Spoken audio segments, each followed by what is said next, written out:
Hi there, and welcome back to the Explaining History podcast in this most exciting and momentous week for explaining history fans. We have, as mentioned in the previous podcast, hit 100,000 subscribers this week, so I'm trying to give a little bit back and record a bit more this week. So today I'm going to talk about the fall of Budapest in 1945 to the Red Army, and I think this is important because the fall of Berlin is heavily covered. There are films like Downfall, excellent German language movie on the subject, and innumerable books on the subject. But the fall of Budapest gets much less attention, but the fate of the Hungarian inhabitants of Budapest, the still existing Jewish ghetto in Budapest, and the level of violence against Hungarian civilians is of an equivalent level of bloodshed and destruction. And it tells us something also about the relationship between Budapest and Berlin. The Hungarians under Admiral Horthy, who had been replaced the year before by the Arrow Cross dictator Szálasi, who the Hungarians had been forced into a Faustian pact with the Nazis, and Hitler was prepared to defend Budapest to the end. Not because he had any love for the Hungarians or any belief that they were anything other than the sort of the Untermensch he suspected them to be, but because Budapest was an advanced buffer against the Red Army, and if Budapest burned, then the thinking was that hopefully Vienna and Berlin wouldn't, or there would at least be some time to build more defences to keep off the inevitable. So capitals like Budapest and I guess Rome had gone from being allies to being directly administrated kind of suzerains within the Nazi Empire. During the war, the status of Hitler's allies was only really guaranteed as long as they did what he wanted, and the moment that it looked as if they were becoming a bit shaky, then the German army and the SS were likely to directly occupy. So Hungary's fate is very much entwined with that of Nazi Germany during the war. If you listen to my previous podcast on the final solution and Hungary's Jews, you recall that in late 1943, Admiral Horthy had, as the dictator of Hungary, had begun to have second thoughts about the war. He'd seen the failure of the Sixth Army at Stalingrad and the disasters on the Eastern Front, and believed that if he wasn't careful, the Red Army would have its tanks on his lawn within a year or two, and it was perhaps an idea to make some kind of separate peace with the Soviets.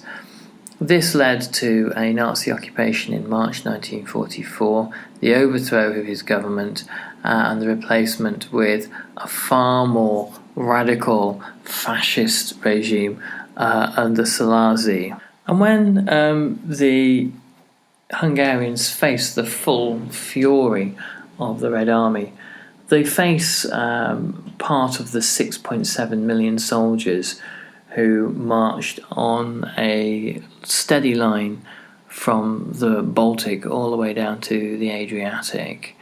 And the belief that some historians have is that Stalin was particularly keen to fight his way into Hungary as quickly as possible, because the meeting that Stalin has with Churchill in late 1944, the percentages agreement, was drawn up, the so-called Naughty document.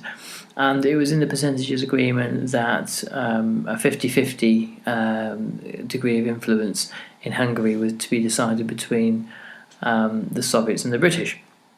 Stalin knew that this was preposterous, but in order to prevent there being any question of the British having any influence in Hungary, Stalin wished to change the facts on the ground and make sure that it was fully occupied by Red Army troops. The Third Ukrainian Front sacrificed huge numbers of men to rupture the borders of Hungary and to take the defences south of the city. Salazi had hoped to declare Budapest an open city. He thought that this would prevent the complete destruction of Hungary. The real remotivation for doing this was that he didn't believe that the Hungarian people were going to fight on anyway. So you may give them as easy a ride as possible, because it'll be ultimately, Salazi himself who they will betray and hand over to the Soviets. Hitler, being the person who was really in charge in this relationship, refused point blank to allow Budapest to be handed over, and it was his view that no capital city should ever be surrendered without it being really kind of a smouldering pile of rubble first. The people of Budapest are blissfully ignorant about the threat that faces them. Even though by Boxing Day 1944 the city was surrounded, life continued to go on really as normal over that Christmas, and people enjoyed themselves and made the best of a difficult situation. 80,000 or so German-Hungarian troops became trapped within the city of Budapest, or really Budapest is two cities. It is the city of Buda and the city of Pest on either side of the Danube. And as fighting between Red Army units and the Wehrmacht and the Hungarian army began in the city's suburbs, it became too late for civilians to do anything about this. Hitler was determined to have a set piece battle in the city, partly because he didn't believe that Germany could afford to lose the oil that was forthcoming from Hungary. This was an essential that Germany managed to hang on to the last of this, having now lost control of the Ploesti oil fields in Romania.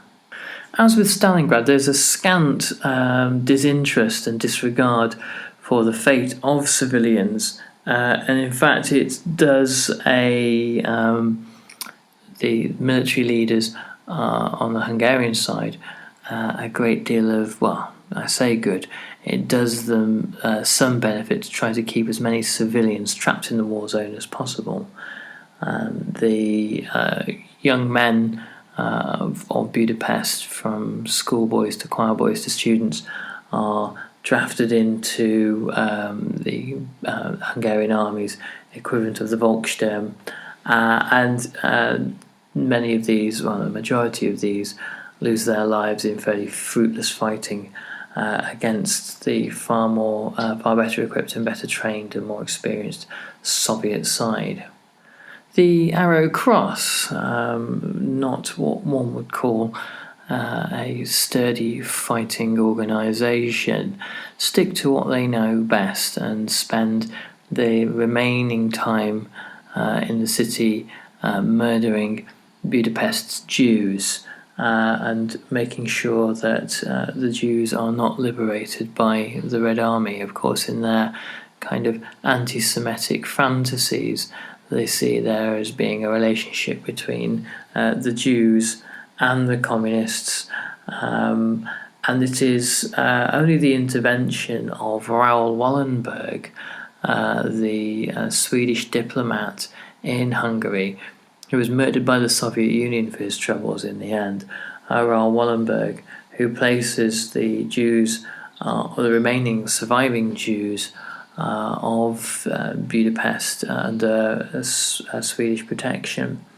And he, in fact, threatens the Obergruppenführer Pfeffer Waldenbruck with the consequences of post-war international legal action if he doesn't stop the Arrow Cross from going to liquidate the Jewish ghetto in Budapest. As December became January and the weeks of the siege piled on, the Germans and Hungarians are steadily pushed backwards across the Danube, and the city begins to starve. The bridges across the Danube are packed with refugees. These are strafed often by Soviet aircraft and fired on by the SS. And while the Germans and Hungarians could manage to hold off Soviet attacks for a period of time, they managed to, in mid-January, repulse several Soviet offensives, and they even become close to staging a successful breakout. Time is against them, and the inevitable is inevitable is approaching, and a major offensive at the end of January, combined with the failure of all attempts to try to relieve the German garrison in Budapest, leaves its commanders in a very desperate situation. Hitler says that there will be no breakout, no surrender, no negotiation, and essentially no choices for the commanders. The German High Command, the OKW and the OKH, are in agreement that Budapest is doomed, that there's nothing that can be done. And the existence and the development of typhus from lice provides an extra challenge for the defenders. The papal nuncio pleads with the Germans to try to end the suffering, to come to an agreement with the Soviets. But this falls on deaf ears, and Hitler himself intervenes once again to say that there will be no surrender and no retreat. In a sign of the declining standing that Hitler has with his generals and divisional commanders, Pfeffer Wildenbruck decided to make a breakout on the 11th of February, piecing together the armoured cavalry, SS cavalry divisions, panzer divisions, and whatever troops that he could muster. The German forces tried to sneak out from Budapest under cover of nightfall, but they are caught, ambushed. The Soviets are not fools. They have suspected that the Germans will try this kind of thing, and there is one of the probably the most comprehensive massacres of the war. Of the 28,000 troops that tried to get out, 700 reached German lines. So it is quite a disaster. And at this point, from the 12th of February onwards, in essence, the city has fallen. The state that the city is in after the fall of the breakout of the Germans, after the end of the siege, is a catastrophic one. Famous streets and boulevards, markets and squares have been reduced to rubble, and there are bodies strewn, having died from hunger, starvation, from artillery shelling and aerial bombardment. There have been the bodies strewn everywhere. But the destruction was far from over, for now the Red Army was in situ and was able to wreak the kind of revenge on Budapest that it felt the city was due. The German wounded were executed by the Red Army in an arbitrary way. Any of the Ukrainian auxiliaries who'd been taken along and had fought with the Wehrmacht are also shot. The Hungarian soldiers themselves are largely spared. This is perhaps for a number of reasons, possibly because Stalin had an interest in preserving good relations with Hungary after the war, possibly because they were seen as lesser dupes of the main Nazi power. But behind the Red Army were obviously the NKVD. The Arrow Crossmen were not treated with quite such dignity as the Hungarian army. In fact, many of those are pressed into forced labour.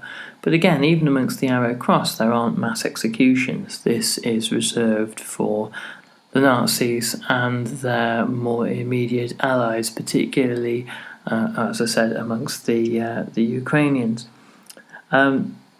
The NKVD scour the city for people they view as enemies, one of whom was Raoul Wallenberg, and the belief is that Wallenberg was a spy, and it was also suspected that Wallenberg had seen the details of the Katyn massacre and knew all about the evidence that clearly pointed it to being a Soviet mass killing in the forests of Poland and Belarusia. The Red Army treated Budapest in much the same way that it would shortly treat Berlin. There was an immense amount of looting. Red Army soldiers seem to have had almost like a magpie-like fascination with watches, robbing citizens in the street and taking watches off them. And of course sexual violence against the women of Budapest was another feature that was manifested itself with the destruction of Berlin. Women had to be, from sort of 8 to 80, had to be hidden across the city. The Soviet soldiers who were marching into sectors where there weren't many women or much to plunder were extremely resentful and angry, and then had to be rotated so that they could commit acts of violence and rape in areas where they could lay their hands on some women. There was an outbreak of venereal disease, and it was thought that probably about 10% of the women in Budapest were raped by the Red Army. The Hungarian Communist Party leader Mátyás Rákosi, later to become the communist dictator of Hungary, attempted to intervene with the Soviet authorities, but was to get them to kind of withdraw their men or calm them down in some way. But there was a kind of a tacit understanding between Soviet officers and their men, and the Soviet officers often took part in this kind of sexual violence as well. And there was a tacit understanding that this was kind of the men's reward. Now, there's been a lot of scholarship on the questioning why it was that the Red Army seems to be synonymous for rape. And part of the problem is that we ignore the sexual violence, which was not quite at the same levels, of other armies during the war, but certainly if you look at the German army and the Japanese army in terms of violence against women, it is there are moments of kind of extreme manifestations of sexual violence. There's all sorts of evidence to suggest that Allied armies as well were no angels, and engaged in violence and rape from but perhaps not in any way near on the same scale. Why? Well, one doesn't want to get into all sorts of crude cultural stereotypes, but one possible suggestion was that the sexual politics of Stalin's Russia had been really quite manipulated and subverted, and during the Stalinist era, you have a population that has been extraordinarily brutalized, and a population that has experienced such extreme poverty that what sexual violence comes to represent is this outpouring of repressed anger and resentment that is displaced onto female civilian populations. That's just a theory. Anyway, troops sent to relieve Budapest, arriving 2 or 3 days too late, had been moved from the Ardennes. These were soldiers, German soldiers, that had participated in the failed Battle of the Bulge and were now being sent to yet another fruitless cause. And the reality was that they were not there to rescue the garrison or to really save Budapest, but simply to prevent Budapest from falling as quickly as it would have done. So these men's lives would have been completely sacrificed.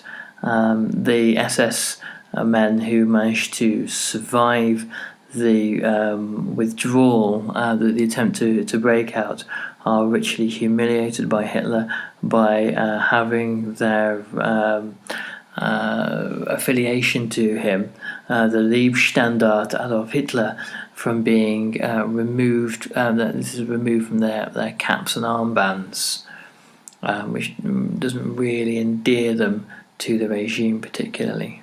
And we need to see this, the Fall of Budapest, really in context, in that it was part of a massive offensive in the east. 2 weeks before Budapest falls, for example, the advanced scouts of the Russian Red Army find a horror site on the outskirts of the old town of Oswiecim, also known as Auschwitz. So that shows you what the advance in that period of time is like. But I think the story of Budapest is a really interesting one. I think it's more interesting for the fact that it rarely gets a mention, and it is as significant an Axis capital as Rome or Tokyo. It is a story of the kind of the harshness and the horrors of war, and about the civilians who are placed in the middle, largely through no choice of their own. The majority of the Hungarian population had little expressed desire to wage war in the Soviet Union during the mid-period of the Second World War. And the result, long after the battle for Budapest was over, was occupation by the Red Army and then the installation of a communist regime.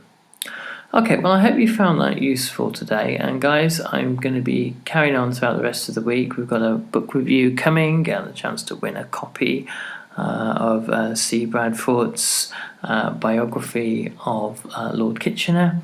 And of course, don't forget the crowdfunding. If you can spare any small contribution, any loose change, please, if you can do, that'll help us to continue with the hosting for another year of awesome podcasts for history students and enthusiasts. Anyway, all the best, take care, and I'll catch you on the next Explaining History podcast.